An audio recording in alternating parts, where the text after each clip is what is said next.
नमस्कार दोस्तों, स्वागत है आप सभी का हमारे YouTube channel learning keeping it simple पे। और मैं हूं कृतार्थ मेलकानी। आज के इस वीडियो में हम पार्ट 6 कवर करेंगे, जिसमें हम प्रीवियस पार्ट की बात करूं, पार्ट 5 में हमने आंसर इन वन वर्ड और सेंटेंस ही किया था, पर उसमें केवल कुछ उसके क्वेश्चंस किए थे।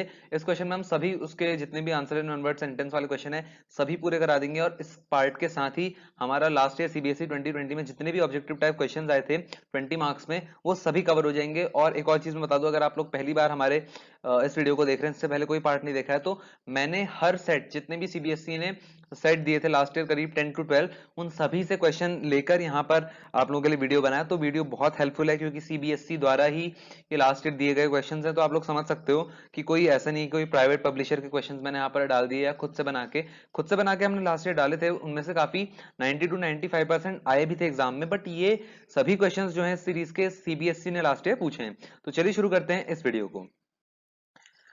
क्वेश्चन नंबर 1 है, name the two cities of India which Ibn Battuta visited and found a cosmopolitan culture. तो देखिए यहाँ पर आपको ऐसे दो शहर बताने जहां इब्न बतूता गए थे और उन्होंने ये देखा कि यहाँ कॉस्मोपॉलिटन कल्चर है। कॉस्मोपॉलिटन कल्चर का मतलब ये होता है कि लाइक दो शहर वहां गए थे वो, तो वहां मिलजुल के लोग रहते थे, अलग अलग रीजन से लोग वहां पर थे, अलग अलग कंट्रीज से लोग वहां पर आए थे। तो कॉस्मोपॉलिटन कल्चर का मतलब यही होता है कि जब किसी जगह पर बहुत सारे रीजन से, बहुत सारे स्टेट से लोग आकर रहें। तो लाइक अगर हम आज की बात करें तो दिल्ली एंड मुंबई, लोग जॉब अपॉर्चुनिटीज के चलते काफी डिफरेंट डिफरेंट रीजन से वहां आते हैं, डिफरेंट कंट्री से आते हैं। तो हम कह सकते हैं कि दिल्ली और मुंबई जैसे बड़े शहरों में कॉस्मोपॉलिटन कल्चर है। तो फिलहाल यहाँ पर आपको इब्न बतूता के टाइम की दो सिटीज बतानी है, जो कि हैं दिल्ली एंड दौलताबाद। दौलताबाद आप लोगों का महाराष्ट्र में है। और एक और चीज कहूंगा कि यार, अगर आप लोगों को लग रहा हो कि यार ये चैप्टर इस साल नहीं है, तो प्लीज स्किप कर दीजिए। मैं बिल्कुल मना नहीं करूंगा आप लोगों से, क्योंकि गलत आप नहीं है, इस साल ही नहीं आना तो क्यों पढ़ना हो रहा है। पर यार एक चीज कहूंगा कि इतना पढ़ लोगे तो आई थिंक आप लोगों का ज्यादा टाइम वेस्ट नहीं होगा, क्योंकि देखिए इतने छोटे छोटे क्वेश्चंस ही हैं। तो इसलिए पूरा वीडियो देख लीजिएगा, बहुत एंजॉय करोगे। अब हम आते हैं नेक्स्ट क्वेश्चन में। क्वेश्चन नंबर 2 है, name the book written by Francois Bernier while comparing Mughal India with contemporary Europe. सबसे पहले शब्द को समझते हैं। देखिए मेरे पास हिंदी क्वेश्चंस की रिक्वेस्ट आ रही है कि सर आप हिंदी में वीडियो बनाइए। तो देखिए हिंदी में प्रॉब्लम ये है कि बेसिकली मैं इंग्लिश मीडियम से ही पढ़ा हूँ, बट हिंदी मीडियम में ये दिक्कत आ जाती है कि फिर आप लोगों को एक्सप्लेन करने में शायद मेरा एक्सप्लेनेशन इतना प्रॉपर ना हो पाए हिंदी मीडियम के अकॉर्डिंग, क्योंकि नॉर्मली हम जो हिंदी समझते हैं वो हिंदी होती नहीं है, वो इंग्लिश होती है। जैसे नॉर्मली मैं आप लोगों को एक्सप्लेन भी कर रहा हूँ, इंग्लिश ही है। तो आप लोगों को हिंदी में एक्सप्लेन क्वेश्चंस को वो शायद थोड़ा आप लोगों को भी नहीं जमेगा, मतलब ठीक नहीं रहेगा आप लोगों के लिए भी। तो इसलिए मैं इंग्लिश में यहाँ पर क्वेश्चन रख रहा हूँ, बट हाँ मैं मतलब आप लोगों को जरूर हिंदी में समझा दूंगा, जिससे एग्जाम में आप लोगों का आए भी तो आप लोगों को दिक्कत ना हो। देखिए इस क्वेश्चन में आपको सिंपली ये बताना है कि वो कौन सी किताब थी जो फ्रेंकोइस बर्नियर ने लिखी थी, जब उन्होंने एक तरह से कंपेयर किया दो कंट्रीज को। सबसे पहला था मुगल इंडिया और दूसरा था कंटेम्प्रेरी यूरोप, उसी टाइम का यूरोप और उसी टाइम का इंडिया। मतलब मुगल इंडिया के टाइम पे जो यूरोप था उसको एक दूसरे के साथ कंपेयर किया था। देखिए इस बुक का नाम है travels in the Mughal empire. आप लोगों के लिए इतना इंपॉर्टेंट नहीं है, क्योंकि आप लोगों के सिलेबस में चैप्टर नहीं है, जो जिनका पेपर मार्च 2021 में है। बाकी सभी बच्चों के लिए इंपॉर्टेंट है। क्वेश्चन नंबर 3, अब ये सभी के लिए इंपॉर्टेंट है, क्योंकि इस साल सिलेबस में भी है। In which battle was Vijayanagar ruler routed by the combined armies of Bijapur, Ahmednagar and Golconda. तो देखिए इस क्वेश्चन में आप लोग को ये बताना है कि किस बैटल में विजयनगर के जो रूलर्स थे उनकी एक तरह से हार हुई थी bye the combined armies of, जब एक तरह से बीजापुर, अहमदनगर और गोलकोंडा ने एक साथ मिलकर इन पर आक्रमण किया था, अटैक किया था इन पर। तो विजयनगर के रूलर किस बैटल में हारे थे? तो देखिए इस बैटल का नाम है battle of Talikota.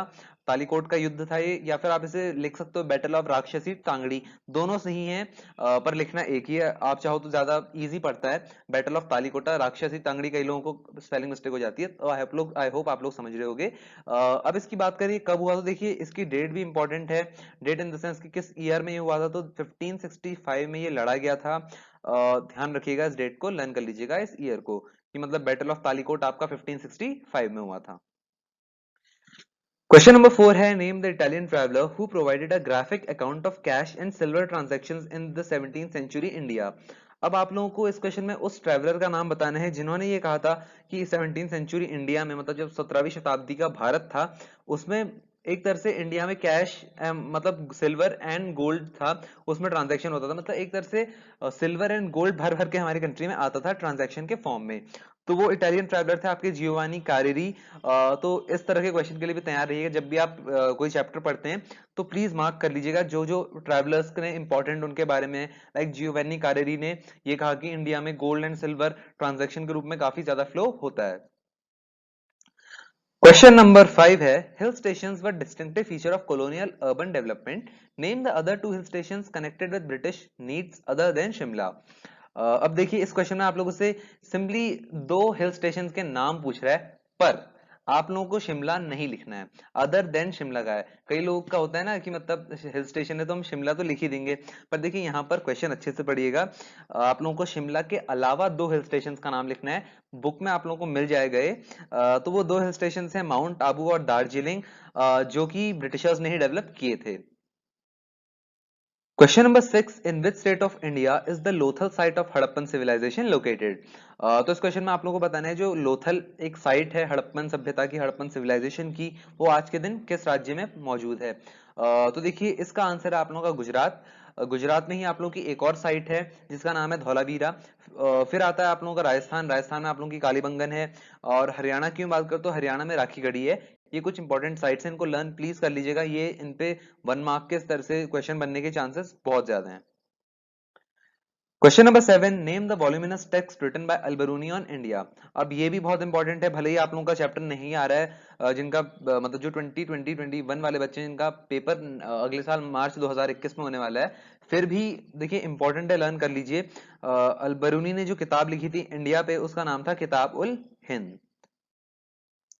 Question number 8, in which state of India is Kalibangan site of Harappan civilization located? तो इस क्वेश्चन में आप लोगों को बताना है कि जो कालीबंगन साइट है हड़प्पन सभ्यता की, हड़प्पन सिविलाइजेशन की, वो आज के दिन भारत के किस राज्य में है।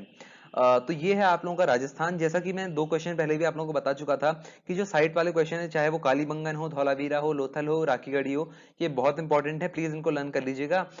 कालीबंगन और लोथल ये सब तो पूछे जा चुके हैं, हो सकता है नेक्स्ट ईयर आप लोगों का राखीगढ़ी पूछ ले या फिर इन्हीं में से कोई पूछ ले, तो इनको जरूर लर्न कर लीजिएगा। क्वेश्चन नंबर 9 है, name the book written by Ibn Battuta on the social and cultural life of Indian subcontinent in the 14th century. तो इस क्वेश्चन में आप लोगों को उस किताब का नाम बताना है, उस बुक का नाम आप लोगों को बताना है जो इब्न बतूता ने लिखी थी इंडिया पर। तो इस बुक का नाम है आप लोगों का रिहला। ये चैप्टर नहीं आ रहा पर थोड़ा सा बोर करूंगा। तो देखिए अल-बरूनी ने बुक लिखी थी जिसका नाम था किताब उल हिंद इंडिया पे। फिर आए इब्न बतूता, उन्होंने लिखी रिहला। फिर थर्ड थे फ्रेंकोइस बर्नियर जिन्होंने लिखी travels in the Mughal empire. तो इन्हें लर्न कर लीजिएगा जरूर, बहुत इंपॉर्टेंट क्वेश्चन है, बेसिक क्वेश्चन है। अब हम बढ़ते हैं नेक्स्ट में। क्वेश्चन नंबर 10 है, name the director general of archaeological survey of India ASI who announce the discovery of Mohenjodaro in Indus valley to the world. अब आप लोगों को आर्कियोलॉजिकल सर्वे ऑफ इंडिया के उस डायरेक्टर जनरल का नाम यहाँ पर बताना है जिन्होंने मोहनजोदाड़ो, जो एक साइट है हड़प्पन सिविलाइजेशन की, इंडस वैली सिविलाइजेशन के लीजिए बात एक की है, उसकी डिस्कवरी को अनाउंस किया था कि मतलब हमने मोहनजोदाड़ो को डिस्कवर कर लिया है टू द वर्ल्ड। वर्ल्ड में ये बताया उन्होंने कि वी हैव डिस्कवर्ड मोहनजोदारो। तो देखिए उस डायरेक्टर जनरल का नाम था जॉन मार्शल। और यहाँ पर बात हो रही है 1924 की। हो सकता है आप लोगों से ईयर भी पूछ ले कि किस ईयर जॉन मार्शल ने अनाउंस किया कि जो मोहनजोदारो है हम उसकी खोज कर चुके हैं। तो ये ईयर है आप लोगों का, मैं लिख भी देता हूँ 1924, प्लीज लर्न कर लीजिएगा। ये चैप्टर आप लोगों का आ भी रहा है, ये सभी लोगों का आ रहा है इस साल, ऐसा नहीं है कि ये चैप्टर हट चुका है। काफी इंपॉर्टेंट चैप्टर, कॉम्पिटेटिव एग्जाम हो या फिर कोई भी एग्जाम हो, तो 1924 में जॉन मार्शल ने अनाउंस किया। Question number 11, state any one source to know about the Kushan rulers. तो देखिए इस क्वेश्चन में आप लोगों को बताना है कि जो कुशान रूलर्स थे उनके बारे में जानने के लिए कोई भी एक सोर्स आप लोगों को बताना है। तो सोर्स में आप लोग चाहे तो कॉइन्स लिख सकते हो, केवल कॉइन्स लिखना है, एक ही लिखना है, ध्यान रखिएगा, सभी नहीं लिख देने हैं। या स्कल्पचर आप लोग लिख सकते हो, या इंस्क्रिप्शंस लिख सकते हो, या एटसेट्रा, या कोई और आप लोगों के दिमाग में कोई किताब है मतलब जिसमें कुशान रूलर्स के बारे में लिखा गया है। बट ध्यान रखिएगा कि आप लोग इन 3 ऑप्शंस के अराउंड ही लिखो, क्योंकि क्या होता है ना कि अगर आप कहीं बाहर से आपने कहीं से पढ़ा है, तो हो सकता है जो एग्जामिनर हो, टीचर हो, उसे शायद ध्यान ना हो उस चीज का। तो कई बार क्या होता है कि वो लोग इस पर मार्क्स डिडक्ट कर देते हैं, क्योंकि देखिए उनको क्लियर नहीं होता कि ये है नहीं है, एनसीईआरटी में दिया नहीं होता है। तो इसलिए इन 3 ऑप्शंस के अराउंड ही लिखिएगा। Question number 12, who was the author of the book अर्थशास्त्र written during Mauryan empire.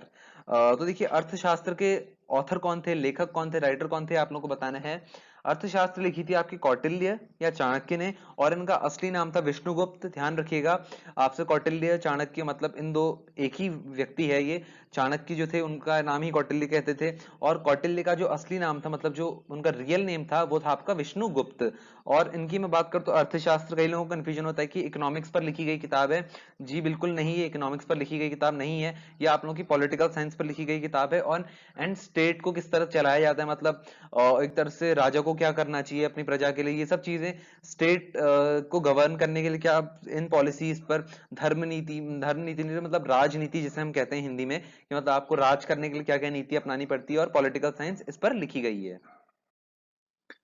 Question number 13 बहुत इजी क्वेश्चन है कि मौर्यन एम्पायर के फाउंडर कौन थे, मौर्यन एम्पायर के संस्थापक कौन थे। तो मौर्यन एम्पायर फाउंड किया था आप लोगों का चंद्रगुप्त मौर्य ने, और ये चंद्रगुप्त मौर्य अशोक के दादाजी थे। एंड चंद्रगुप्त मौर्य के बेटे थे आपके बिंदुसार, बिंदुसार के बेटे थे आप लोगों के अशोक। तो आई होप आप लोगों को क्लियर हुआ हो। Question number 14. Explain one point of difference between the gold coins issued by the Kushans and the Gupta rulers.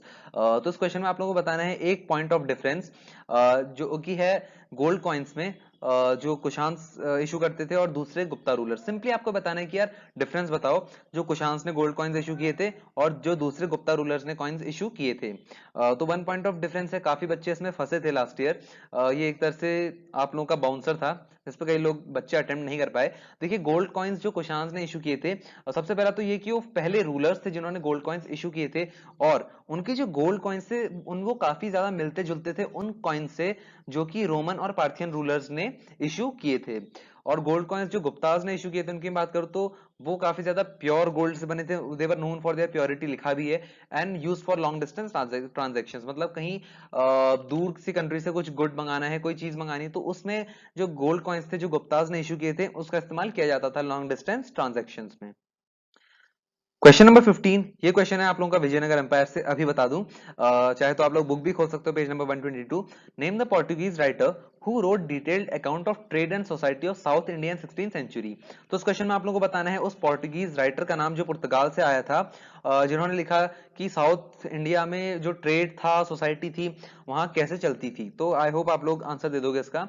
इसका आंसर है डुआर्टे बारबोसा, ये पोर्टुगीज राइटर थे, इनका नाम बहुत इंपॉर्टेंट है, विजयनगर एम्पायर में आए थे और इन्होंने वहां के ट्रेड और सोसाइटी के बारे में लिखा था। Question number 16, name the fort build by British east India company इन कैलकाटा। तो अब ये बहुत इजी क्वेश्चन है कि ब्रिटिश ईस्ट इंडिया कंपनी ने कैलकाटा में कौन सा फोर्ट बनाया। उस फोर्ट का नाम है काफी easy, fort Williams. Question number 17, name the fort built by British east India company इन मद्रास। तो देखिए इस क्वेश्चन में आप लोगों को बताना है कि ब्रिटिश ईस्ट इंडिया कंपनी जो थी, अंग्रेजों ने मद्रास में कौन सा फोर्ट बनाया। तो उस किले का नाम था फोर्ट सेंट जॉर्ज। तो आप लोगों ने लास्ट क्वेश्चन में पढ़ा कि कलकत्ता में फोर्ट सेंट विलियम्स बनाया, और इस क्वेश्चन में हमने देखा मद्रास में फोर्ट सेंट जॉर्ज बनाया। तो आई होप आप लोग लर्न कर लोगे।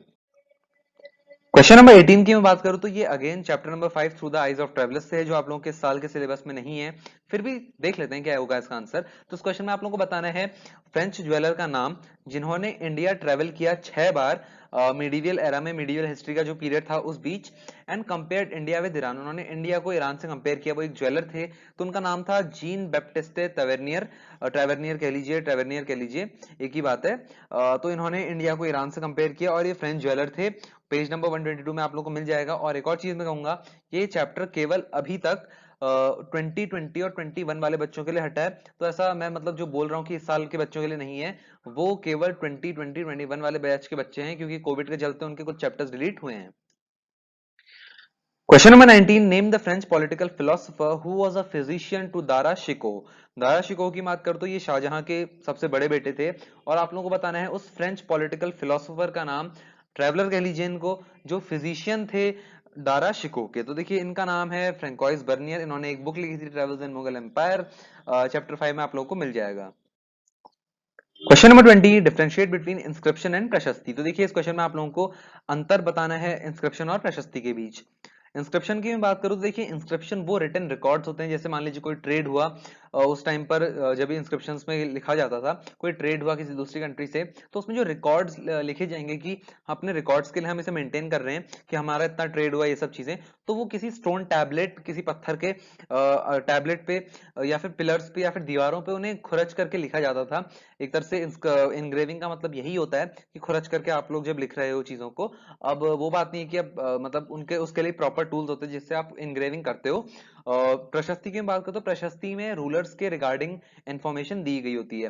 देखिए इंस्क्रिप्शन में क्या होता है कि आप लोगों के रिटन रिकॉर्ड्स होते हैं, वो रिकॉर्ड्स किसी चीज का भी हो सकता है, ट्रेड का हो सकता है, या फिर मतलब आर्मी में कितने आप लोगों के आर्म्स एंड एम्यूनेशन है, ये सब चीजों का हो सकता है, कितने हथियार आप लोगों के पास है। पर प्रशस्ति में केवल रूलर्स मतलब जो राजा हैं उनके विषय में ही आप लोगों को सभी इंफॉर्मेशन मिलती है। और प्रशस्ति की बात करूं तो प्रशस्ति में मोस्टली राजा की तारीफ की जाती है।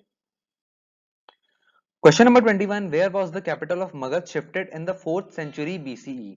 तो इस क्वेश्चन में आप लोगों को बताना है कि मगध की जो राजधानी थी, मगध की जो कैपिटल थी, वो 4th सेंचुरी बीसीई में कहाँ शिफ्ट की गई। तो ये शिफ्ट की गई थी पाटलिपुत्र में, और उस टाइम के जो रूलर थे जिन्होंने ये शिफ्ट की थी कैपिटल पाटलिपुत्र, उनका नाम था उडयिन। हिस्ट्री क्लास 12 की बुक में नहीं है, फिर भी मैं बता देता हूँ आप लोगों को कि उडयिन ने ही मतलब जो एक तरह से मगध एम्पायर के एक रूलर हुआ करते थे, उन्होंने ही शिफ्ट करके 4th सेंचुरी में राजगृह से आपकी पाटलिपुत्र कर दी थी। क्वेश्चन नंबर 22 है, name the most powerful mahajanapada of Mauryan empire between the 6th and 4th centuries BC. तो इस क्वेश्चन में आप लोगों को सबसे ज्यादा शक्तिशाली वो कौन सा महाजनपद था जिसमें मौर्यन एम्पायर का एक तरह से रूल था between 6th and 4th centuries. अब देखिए यहाँ पर कंफ्यूज मत होइएगा, सिंपली ये पूछा गया है आप लोगों को उस महाजनपद का नाम बताना है जिस पर मौर्यन एम्पायर था, मतलब मौर्यन एम्पायर का जिस पर शासन था। तो इस महाजनपद का नाम है मगध, और मौर्यन एम्पायर के रीन में, मौर्यन एम्पायर के शासन काल में मगध काफी ज्यादा फ्लरिश हुआ था। क्वेश्चन नंबर 23 है, correct the following statement and rewrite it. तो इस क्वेश्चन में आप लोगों को एक स्टेटमेंट दी गई है जो कि गलत है, आप लोगों को उसको करेक्ट करना है और दोबारा लिखना है। ध्यान रखिएगा, इंस्ट्रक्शन अच्छे से फॉलो कीजिएगा, ऐसा नहीं करना है कि आप लोगों को डायरेक्टली लिख देना है कि क्या गलत है इसमें। आप लोगों को वो गलती पहचाननी भी है एंड उसे करेक्ट करके लिखना भी है। तो Al-Biruni was from Tangier and written the Kitab ul Hind in Arabic language. जानता हूं हालांकि ये चैप्टर आप लोगों के में नहीं है, बट लास्ट ईयर क्वेश्चन आया था तो मेरा फर्ज बनता है कि मैं आप लोगों को इसमें कराऊं। देखिए इसका करेक्ट स्टेटमेंट होगा कि Al-Biruni was from Khwarezm. Al-Biruni Tangier से नहीं थे, ध्यान रखिएगा। टेंजियर से आप लोगों के इब्न बतूता थे। एंड इस क्वेश्चन में आप लोगों का टेंजियर लिखा है तो टेंजियर गलत है, वो ख्वारिज्म आप लिख सकते हो या उज्बेकिस्तान, कुछ भी, दोनों में से कुछ भी चलेगा। And had written the Kitab ul Hind in Arabic language, बाकी का सेंटेंस पूरा सही है, बट टेंजियर से वो नहीं थे। क्वेश्चन नंबर 24 की मैं बात करूं तो देखिए इस क्वेश्चन में आप लोगों को अगेन एक स्टेटमेंट दी गई है जो कि उसमें कुछ इनकरेक्ट है, आप लोगों को उसे करेक्ट करके दोबारा लिखना है। तो इसको स्टेटमेंट दी गई कि Muhammad bin Tughlaq was impressed by the scholarship of Ibn Juzai and appointed him as the qazi of Delhi. तो इब्न जुजई की बात करूं तो ये वो थे जिन्होंने एक तरह से जो भी इब्न बतूता ने डिक्टेट किया वो सब लिखा, मतलब जो जो जहां जहां वो ट्रेवल करा उन्होंने उस सब के बारे में इन्होंने लिखा। एक तरह से इन्हें अपॉइंट किया गया था इब्न जुआजी को कि इब्न बतूता ने जो जो देखा, जो जो ट्रेवल में उन्होंने एक्सपीरियंस किया, वो सब आप एक बुक में लिखें। पर यहाँ पर इसका करेक्ट स्टेटमेंट होगा इब्न बतूता। देखिए इब्न जुआजी को अपॉइंट किया गया था कि वो इब्न बतूता ने जो भी देखा, जो भी सुना, उन सबको लिखें एक बुक में। पर यहाँ पर मोहम्मद बिन तुगलक इंप्रेस हुए थे इब्न बतूता की स्कॉलरशिप से, एंड इब्न बतूता को ही दिल्ली का काजी जो कि जज होता है अपॉइंट किया था। ये बात हो रही है आप लोगों की 1333 में, जब मोहम्मद बिन तुगलक के दरबार में इब्न बतूता आए थे। इब्न जुजाई नहीं आए थे, तो इब्न जुजाई गलत है यहाँ पर और इब्न बतूता यहाँ पर आएगा। Question number 25, name the major anthological composition of the Alvars which is described as the Tamil Veda. तो इस क्वेश्चन में आप लोगों को बताना है कि तमिल वेद किसे कहा जाता है। तो देखिए तमिल वेद कहा जाता है नलईरा दिव्य प्रबंधम। इसका नाम भी अच्छे से लर्न कर लीजिएगा, स्पेलिंग भी अच्छे से लर्न कर लीजिएगा, क्योंकि कुछ भी अगर आप इसमें गलती करोगे तो आप लोगों का 1 मार्क्स कटना फॉर श्योर है। Question number 26, name the composer of Padmavat. तो देखिए अब इसमें आप लोगों को पद्मावत के कंपोजर का नाम बताना है। ये शायद आप लोगों को बुक पढ़ने से पहले ही पता होगा कि पद्मावत किसने लिखी थी, क्योंकि पद्मावत जो जब फिल्म आई थी तो काफी ज्यादा प्रोटेस्ट हुआ था उसके अगेंस्ट, तो बहुत ज्यादा आता था न्यूज में कि मलिक मोहम्मद जैसी द्वारा लिखी गई पद्मावत एक कविता थी, उस पर ये था। तो ये तो बहुत ईजी चीज है, मलिक मोहम्मद जैसी ने लिखी थी। Question number 27, who was the preceptor of Mirabai. Preceptor की मैं बात करूं तो जिन लोगों को नहीं पता मैं बता दूं कि प्रिसेप्टर का मतलब होता है गुरु। तो मीराबाई के गुरु का नाम क्या था? बहुत इजी है, उनके गुरु का नाम रायदास था, रविदास था। अब देखिए यहाँ पर दो चीजें हैं, रायदास और रविदास। ये इसलिए है क्योंकि देखिए कई जगह हमें मिलता है कि उनके गुरु का नाम रायदास था, कई जगह रविदास मिलता है, तो एक ही नाम है, उनके दो नाम कई जगह उसे यूज किए गए हैं। तो चाहे आप रायदास लिखो एग्जाम में या रविदास लिखो, दोनों सही हैं। Question number 28, differentiate between Vellalar and Adimai in earlier Tamil society. तो यार इस क्वेश्चन की बात करूं तो इस क्वेश्चन में मेरा थोड़ी गलती हो गई थी, यहाँ पर शायद मेरा मार्क्स कटा था। तो मैं बताऊं इसका आंसर, तो वेलालार लार्ज लैंड ओनर्स होते हैं, जिसको मैंने लिख दिया आपका प्लोमैन, जो कि गलत हुआ। एंड आदिमई स्लेव्स ये सही लिखा था मैंने, पर ये मेरा गलत हो गया था, तो प्लीज आप लोग ये गलती मत करना। और यही मेरा ऑब्जेक्टिव रहता है कि यार मतलब 3 मार्क्स, 4 मार्क्स, 8 मार्क्स जितने भी क्वेश्चन हो सब अटेम्प्ट कर लेते हो आराम से, उसमें कोई दिक्कत नहीं आती, मार्क्स भी आपको मिल जाते हैं, टीचर दे देता है मार्क्स, ऐसी कोई बात नहीं है। पर जो मेन क्वेश्चन आप लोगों को परेशान करने वाले होते हैं, जो डाउट रहता है, वो रहता है 1 मार्क क्वेश्चन में। इसीलिए मैं ये सीरीज लाया ताकि यार कोई भी मेरे जैसा ना हो कि मतलब उसका सब कुछ सही हो बट ऑब्जेक्टिव टाइप क्वेश्चंस में 1-2 मार्क्स कट जाएं और 100 होने से रह जाए। तो इसलिए आप लोग इन सबको अच्छे से प्रैक्टिस कर लीजिएगा। वेलार का मतलब होता है लार्ज लैंड ओनर्स और आदिमई का मतलब होता है slaves. Question number 29, name the one horn animal which was depicted in the Harappan seals. इस क्वेश्चन में आप लोगों को उस वन हॉर्न एनिमल का नाम बताना है जो कि हड़प्पन सील्स में हमें मिलता है। अब प्लीज इसे वन हॉर्न राइनोसेरस मत कह देना, इसका नाम है यूनिकॉर्न। प्लीज इसे वन हॉर्न राइनोसोरस मत लिख देना। कई लोगों का होता है कि वन हॉर्न एनिमल जब जैसे ही पढ़ते हो तो दिमाग में राइनोसोरस आ जाता है, वन हॉर्न जो काजीरंगा में पाया जाता है, पर यहाँ पर बात हो रही है हड़प्पन सिविलाइजेशन की, जो कि था unicorn. Question number 30, name the women devotee of Nayar tradition who adopted the path of extreme asceticism in order to attain her goal. इस क्वेश्चन में आप लोगों को नयनार ट्रेडिशन मतलब जो शिव को मानते हैं उस ट्रेडिशन की एक ऐसी महिला डिवोटी का नाम बताना है, एक ऐसी महिला भक्त का नाम बताना है जिन्होंने वैराग्य अपना लिया था टू अटेन हर गोल। एक तरह से मोक्ष पाने के लिए उन्होंने वैराग्य, एसेस्टिसिज्म का मतलब होता है आप लोगों का वैराग्य, मतलब सब कुछ, सब मोह माया छोड़ देना, ये सब चीजें। तो उस महिला का नाम था कराइकल अमैयर। नाम लर्न कर लीजिएगा, बहुत इंपॉर्टेंट है। स्पेलिंग में कोई मिस्टेक करोगे तो I am really very sorry, examiner आपके मार्क्स काटेगा जरूर। तो आई होप आप लोगों को पूरा पार्ट क्लियर हुआ हो। अब तक हम पार्ट 1 to 6 जितने भी लास्ट ईयर सीबीएसई ने पूछे क्वेश्चंस उन सबको कवर अप कर चुके हैं। और एक और चीज मैं अपने पर्सनल एक्सपीरियंस से ही कहूंगा कि अगर आप लोगों ने नव्या मैम वाली सीरीज देख ली और ये कुछ वीडियोस देख ली, 6 जो लास्ट ईयर के मैंने लाए थे 6 पार्ट वीडियो के, अगर आप लोगों ने ये देख लिया तो आपके 95% आप लोग ऑब्जेक्टिव टाइप क्वेश्चंस कर चुके हो, आप लोग अच्छे से प्रिपेयर कर चुके हो। बस अब 5% आप लोग पूछोगे कि सर 5% कैसे प्रिपेयर करना है। तो देखिए 5% अब आप लोगों को खुद ही प्रिपेयर करना है, क्योंकि सीबीएसई 5% वो कहीं से भी आप लोगों को दे सकता है। 70 to 75% क्वेश्चन आप लोगों के सेम ही रहेंगे लास्ट ईयर से, मतलब उस तरह के ही आएंगे, बट थोड़ा चेंज हो सकता है क्योंकि देखिए पेपर सेम तो नहीं बना सकते ना। तो एक और चीज कहूंगा कि पॉलिटिकल साइंस वाले जितने भी बच्चे हैं उनके खुश होने का समय आ चुका है, क्योंकि जो रिक्वेस्ट कर रहे थे वो कि एमसीक्यूज सर कब लाओगे, एमसीक्यूज अपलोड कीजिए, जल्दी कीजिए जल्दी कीजिए, नवंबर में पेपर है हमारे, दिसंबर में पेपर है। तो उन लोगों के लिए एक बहुत अच्छी खबर है कि आज शाम 3 बजे पॉलिटिकल साइंस का एमसीक्यू वीडियो अपलोड कर दिया जाएगा। तो यार देखो आप लोग सपोर्ट करोगे तो हम भी आप लोगों को जरूर सपोर्ट करेंगे। बस यही है कि यार सपोर्ट करते रहो, चैनल को शेयर करते रहो, और लाइक नहीं किया वीडियो को लाइक कर देना, सब्सक्राइब करना मत भूलना। This was all for this video, thank you.